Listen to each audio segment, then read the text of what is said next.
25절부터 33절입니다. 요한복음 16장 25절부터 33절입니다. 이것을 비유로 너희에게 일렀거니와 때가 이르면 다시는 비유로 너희에게 이르지 않고 아버지에 대한 것을 밝히 이르리라. 그날에 너희가 내 이름으로 구할 것이요 내가 너희를 위하여 아버지께 구하겠다 하는 말이 아니니 이는 너희가 나를 사랑하고 또 내가 하나님께로부터 온 줄을 믿었으므로 아버지께서 친히 너희를 사랑하심이라. 내가 아버지에게서 나와 세상에 왔고 다시 세상을 떠나 아버지께로 가노라. 지금은 밝히 말씀하시고 아무 비유로도 하지 아니하시니 우리가 지금에야 주께서 모든 것을 아시고 또 사람의 물음을 기다리시지 않는 줄 아나이다. 이로써 하나님께로부터 나오심을 우리가 믿사옵나이다. 이제는 너희가 믿느냐? 보라, 너희가 다 각각 제 곳으로 흩어지고 나를 혼자 둘 때가 오나니 벌써 왔도다. 그러나 내가 혼자 있는 것이 아니라 아버지께서 나와 함께 계시느니라. 이것을 너희에게 이르는 것은 너희로 내 안에서 평안을 누리게 하려 함이라. 세상에서는 너희가 환난을 당하나 담대하라. 내가 세상을 이기었노라. 아멘. 예전에 학생 때나 어린이 때 그 수련회를 가면은 꼭 이 담력 훈련이라는 프로그램이 있었습니다. 밤에 으슥한 길을 이제 코스를 삼아서 가다가 갑자기 귀신이 나오면 놀라는 경험이 얼마나 이 효과가 있었는지는 잘 모르겠지만 세상에서 담대함을 가져야 된다는 메시지만큼은 분명했습니다. 해가 거듭될수록 세상살이가 만만치 않고 힘들다는 것을 더 절실히 깨닫게 됩니다. 도와주는 사람이 없고 함께하는 사람이 없다면은 아마 더 힘들겠지요. 그러나 우리에게는요, 그 누구보다도 든든한 분이 계시죠. 바로 예수님입니다. 가까이 지내던 사람들마저 등을 돌리는 최악의 상황에서도 예수님은 끝까지 우리와 함께 하십니다. 앞으로 닥칠 일에 관해서 비유로 말씀하시던 예수님은 이제 더 이상 비유로 말씀하지 않으시고 분명하게 말씀하겠다고 하십니다. 그리고 제자들이 곧 닥칠 시험 앞에 흩어질 것과 당신이 담대하게 세상을 이길 것을 확실하게 말씀하시죠. 본문은 성도가 수많은 환난 중에도 담대할 수 있는 이유를 가르쳐주며 승리하는 그리스도인으로 살아갈 것을 당부합니다. 예수님은 더 이상 비유로 말씀하지 않아도 되는 때가 이를 것이라고 25절에서 말씀하셨는데요. 비유를 아는 사람은 더 잘 알도록, 반면에 모르는 사람은 못 알아듣도록 하는 화법이어서 모호한 영역이 바로 이 비유에 있습니다. 그러나 내용에 대한 이해가 조금씩 쌓일수록 비유는 더 강력한 메시지를 전하는 힘이 있습니다. 예수님은 때가 무르익기를 기다리시며 십자가와 구원에 관한 일들을 비유로 말씀하셨습니다. 그러나 이제는 십자가의 때가 이르렀기에 더 이상 비유로 말씀하신 필요가 없어진 것입니다. 26절의 그날은요, 앞서 23절의 그날과 같은 날이라고 보면 됩니다. 따라서 26절은 예수님의 이름으로 구하는 기도의 특권과 능력을 다시 확인시켜 줍니다. 27절에서는 신자가 기도를 통해 하나님 아버지와 더불어 사랑의 관계를 누릴 수 있음을 말해주죠. 기도는 아버지께로 나아가는 통로, 주 예수의 이름으로 구하는 통로일 뿐 아니라 하나님 아버지와 사랑을 주고받는 통로가 되는 것입니다. 예전에 불주사라는 게 있었습니다. 주사바늘도 많지 않고 또 위생관념이 높지 않던 그런 시절에 학교에서 단체로 예방접종을 할 때 알코올 램프에 주사바늘을 달궈서 소독을 해 하나의 주사바늘로 여러 학생들에게 주사를 놓았죠. 요즘 같으면 상상도 못할 일인데 말입니다.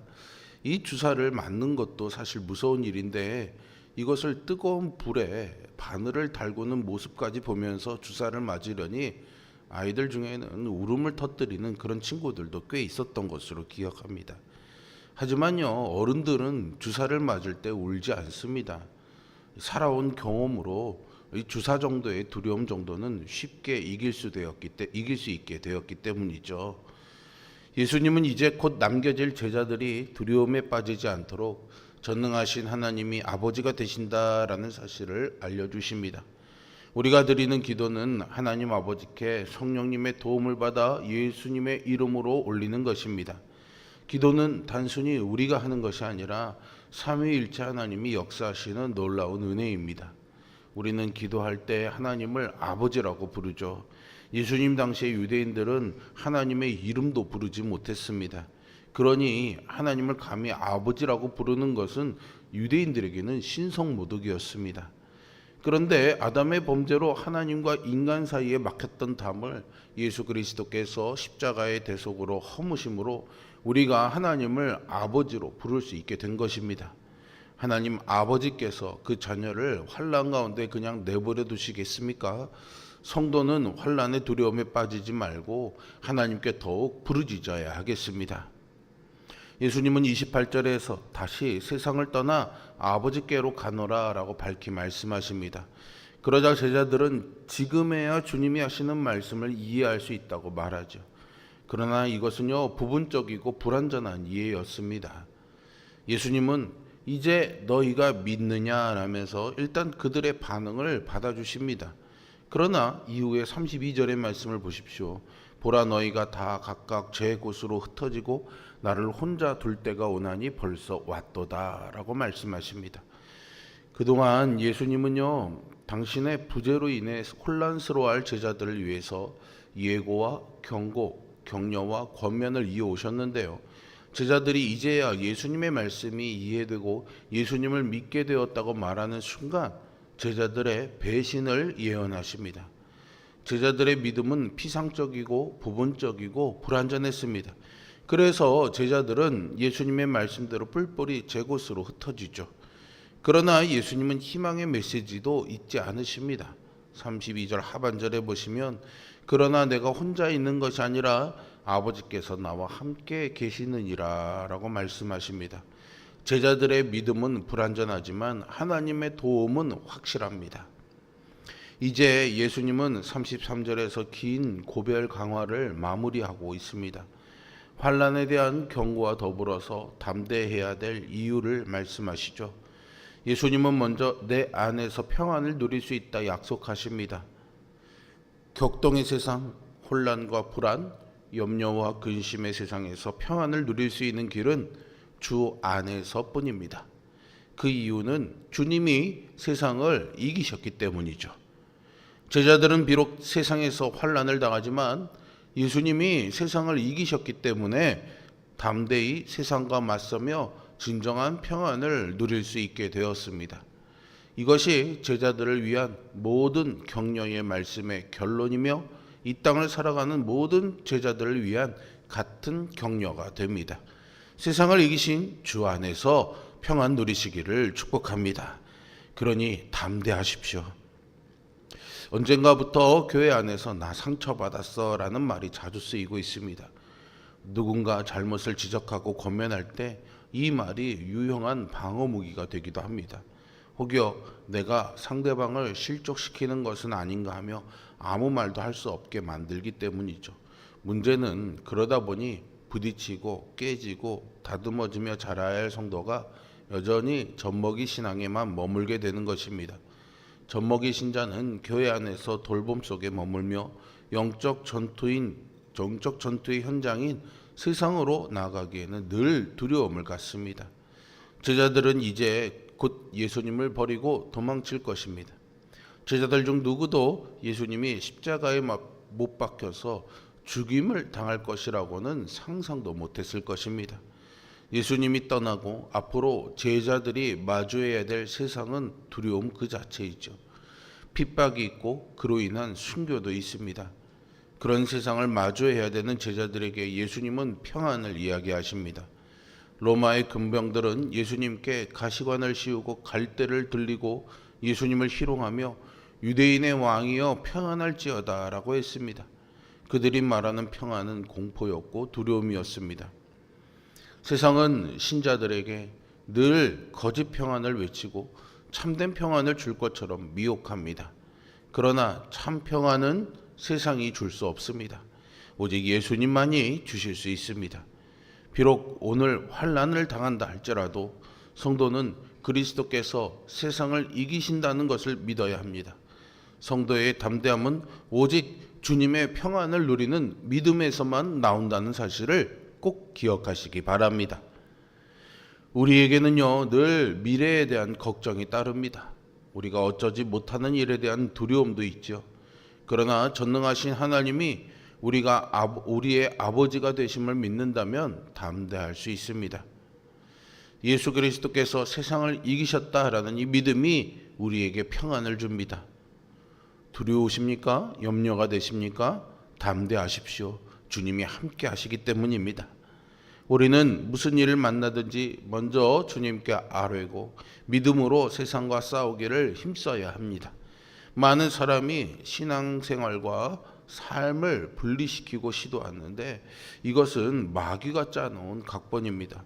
우리는 신앙이 곧 생활이 되고 생활이 곧 신앙이 되도록 해야 됩니다. 이를 위해 혼자 세상살이를 감당하려 하지 말고 주님이 인도하시는 대로 따라가시기를 바랍니다. 십자가의 때가 이르자 예수님은 제자들에게 마지막 당부를 마무리하시면서 비유로 말씀하지 않고 분명하게 말씀해 주셨습니다.